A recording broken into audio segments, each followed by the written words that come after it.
Hi everyone, it's Jessica. Welcome back to my channel. So with all of the Christmas fun we've been having, I completely forgot about the December challenge. So we're going to talk about that today. First, let me recap. November's challenge was to make a stocking, and boy, did we ever. I never planned on making so many stockings, but once I got started, they were really fun. So we started with these small stockings that I'm using as present toppers this year for Christmas. Then we did another small stocking, but this time with binding around the outside. And in this one, we did the hanging tag so it could hang. I made 2 of those because the first time I made one and I thought I was recording and I wasn't, so I had to make a second one. Okay, then we went to the large stockings and I made these for my cats. They're large stockings, they both have hanging tags, and we also talked about name tags. So we did that.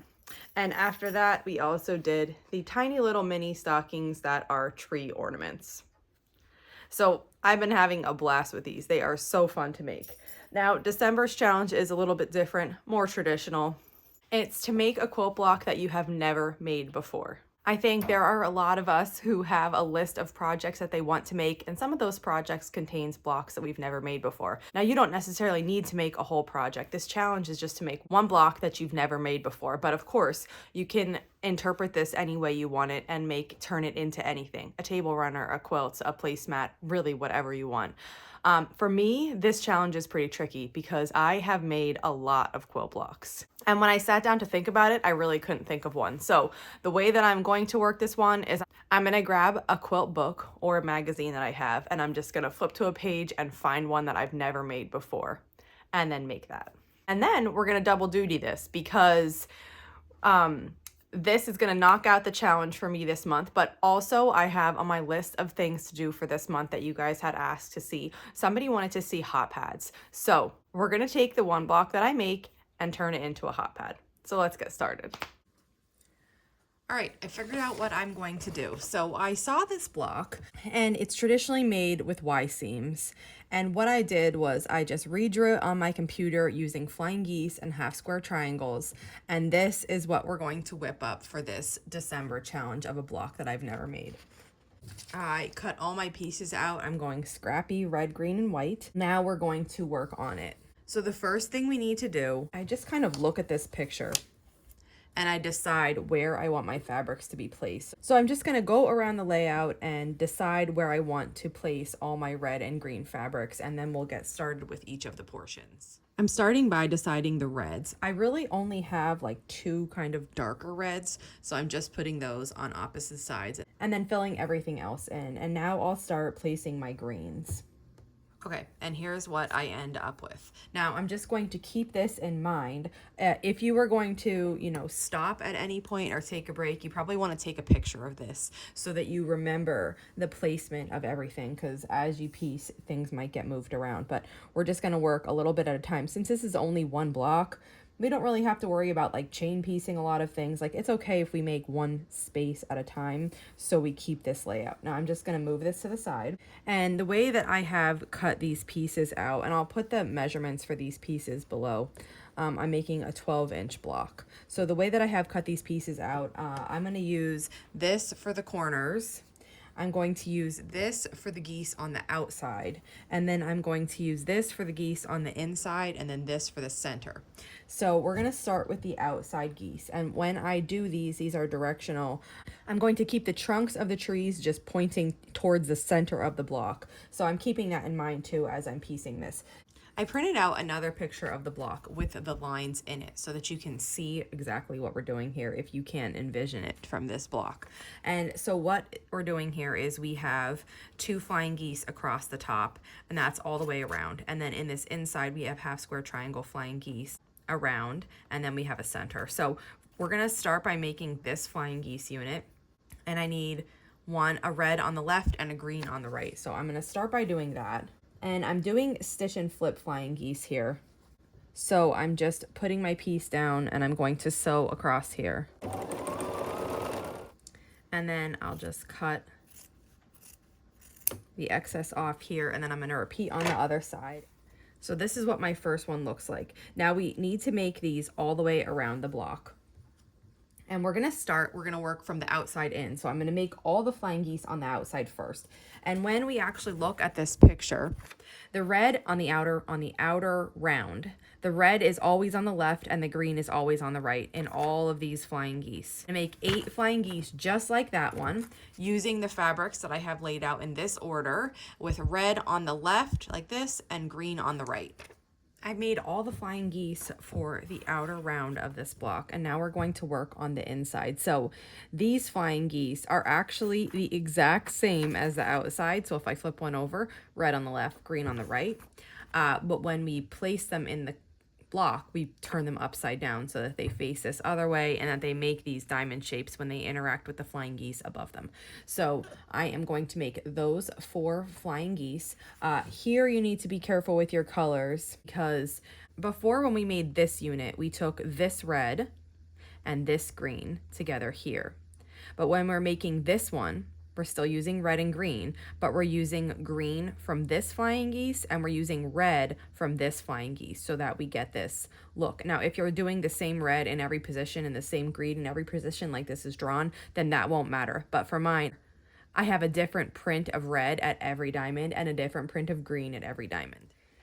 It would be helpful if you had the space to lay your block out. So next to my machine, you can't see it, but on this side over here, I have my flying geese laid out next to each other, how they're positioned in the block. And then now I can make sure I'm taking the appropriate red and green to make the flying geese. And now for these flying geese, because they're gonna go in the center of my block, I'm using a different white. Now you don't have to, you could use the same white throughout, but I'm cut these from scraps. So I'm using a different white here. And as I go, I'm double checking this because this is super easy to mix up. I'm taking the red from this one and the green from this one to make this a flying geese underneath. And I'm just gonna repeat that and make all 4 of the interior flying geese. I have all the geese made, and the next part that we need to do is half square triangles. So we need 4 half square triangles. If you were just doing the same greens and the same reds for the whole thing, you can do 2 at a time triangles, or you can cut them on the diagonal and sew them 1 at a time like I do. But because I'm using a different red and green, I'm just taking a different approach. And what I'm going to do is I still have the same size pieces as before, the 2.5 inch squares. And again, I'm putting these measurements below. And if we sew from corner to corner here, we will get 1 half square triangle out of this.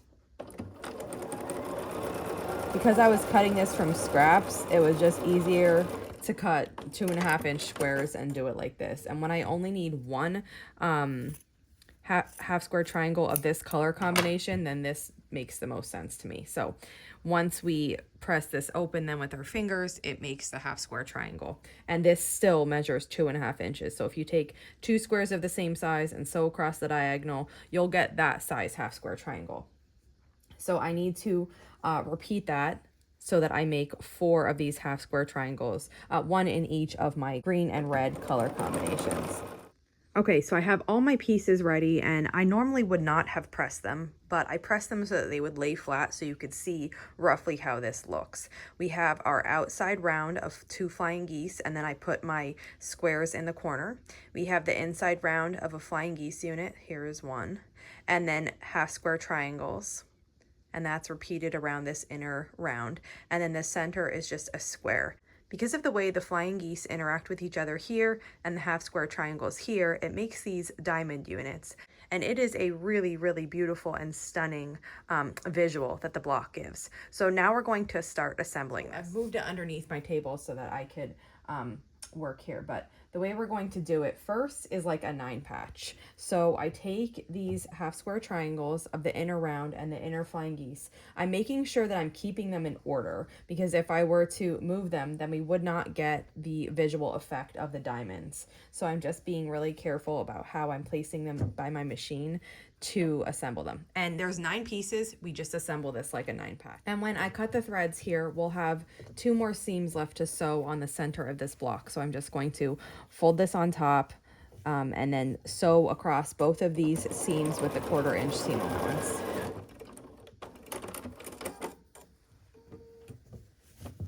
So this is what the center of our block looks like, which is very pretty on its own.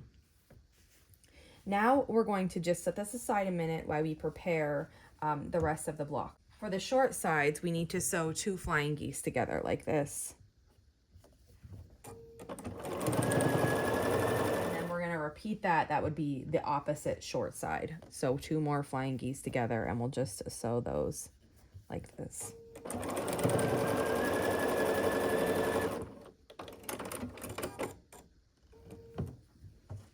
And then for the long sides, which will be the top and the bottom of the block, we have 2 flying geese, and then we have the squares at each corner. So we just need to sew this together.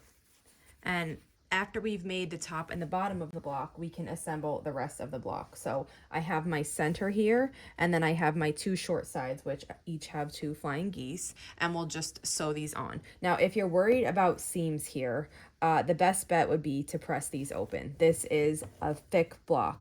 And because of the way we're constructing it without the inset seams, it makes it even bulkier.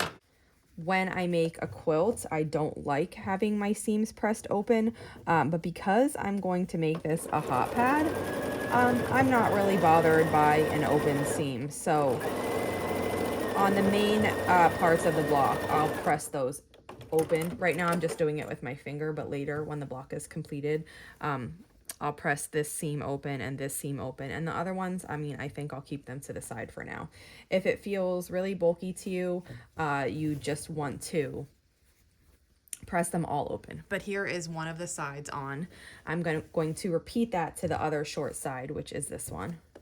And now I have both short sides on, and it's time to put the long side on. So I just turn this sideways, just like this. We're matching up, making sure we're taking the right one and matching up our diamonds colors, and then we'll sew this. And again, just like before, if you wish to press these seams open, of course you can do that, and if not, that's great too.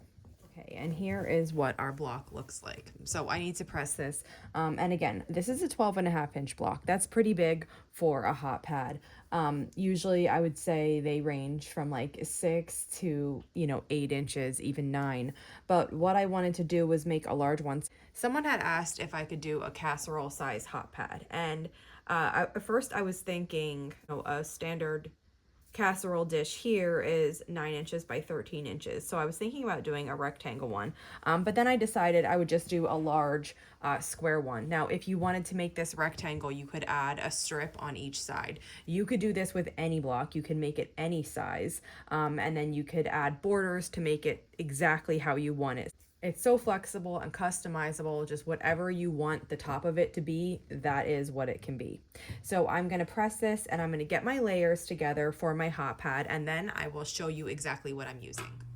I've pressed my block, and I have all the supplies here for my hot pad. So here is what I have: my block, then I have a layer of batting, and I use 100% cotton batting, so I have a layer of that. Then I have a layer of this insulated batting. Now it's either called Insul-Bright or Insul Fleece, depending on the brand you buy. And then I have another layer of cotton batting, and then I have my backing. Now people make hot pads without this Insul-Bright or Insul Fleece, but I really feel like it gives you good heat protection, and I always put it in mine. So now we're just going to quilt this like a quilt, and I think I'm just going to do maybe like 1-inch lines.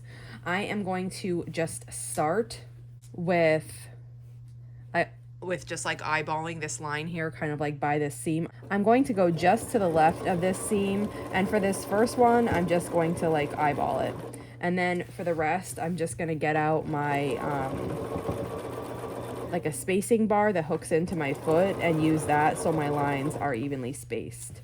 Now you can pin if you want, you can clip, whatever works best for you. Since this isn't too big, I'm pretty comfortable just like holding it and going for it. Okay, that's my first line. Now I have this spacing bar, and this came with my machine. So you can buy this with a lot of feet. If it didn't come with your machine, you can buy it with different feet. So, but I can put it into this hole here, and then there's a little screw in the back that lets me tighten it. And I can decide how far I want my lines spaced apart. And then how to use it is if I just put this spacer bar on the line that I've sewn, that means the next line will be, you know, this distance apart. And then when I keep doing that, all my lines will be the same distance apart. So I'm just going to repeat these quilting lines. across the hot pad.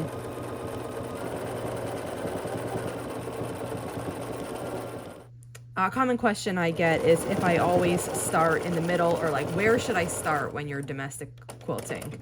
And the answer is, like, it depends on each person. It depends on, you know, the project you're working on.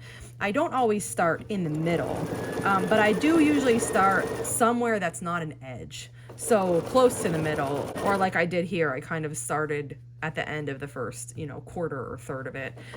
If I start at the very end, things tend to shift and it doesn't lay as nice.